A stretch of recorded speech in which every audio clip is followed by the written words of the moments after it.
بسم اللہ الرحمن الرحیم۔ ایک سوال ہے کہ جو شخص اکیلے نماز پڑھ رہا ہے، تنہا نماز پڑھنے والا شخص اقامت کہے گا یا نہیں کہے گا؟ تو اس کا جواب یہ ہے کہ تنہا نماز پڑھنے والا شخص اگر مسافر ہے، سفر میں ہے اور مسجد سے بالکل دور ہے،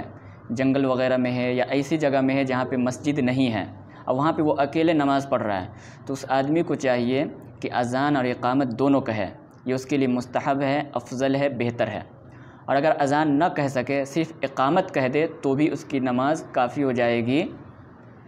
اس میں کوئی حرج نہیں ہے۔ لیکن اگر کوئی مسافر اقامت بھی نہ کہے، اب بغیر اقامت کے نماز پڑھ لے تو اگرچہ نماز ہو جائے گی لیکن یہ مکروہ ہے۔ لہٰذا مسافر کو چاہیے کہ اذان اقامت دونوں کہے، اور اگر اذان اقامت دونوں نہیں کہہ سکتا ہے تو کم سے کم اقامت کہہ کر کے نماز پڑھے۔ نمبر 2، اور اگر اکیلے نماز پڑھنے والا شخص مسافر نہیں بلکہ مقیم ہے،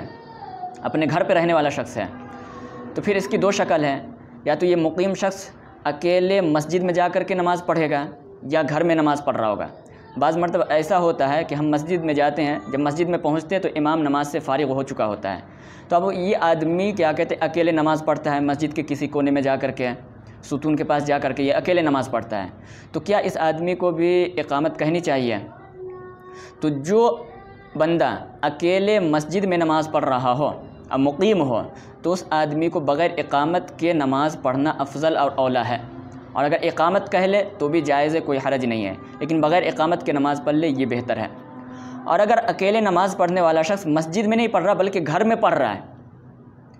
معذور تھا یا کسی بیماری کی وجہ سے مسجد نہیں جا سکا، یا مسجد گیا تھا نماز ختم ہو گئی تھی، پھر گھر آ کر کے اکیلے گھر میں ہی نماز پڑھنا چاہ رہے ہیں، تو اگر اکیلے پڑھنے والا شخص گھر میں نماز پڑھ رہا ہے تو اقامت کے ساتھ نماز پڑھنا اولیٰ اور بہتر ہے، اور بغیر اقامت کے بھی نماز پڑھ لے تو بھی جائز ہے، کوئی حرج نہیں ہے۔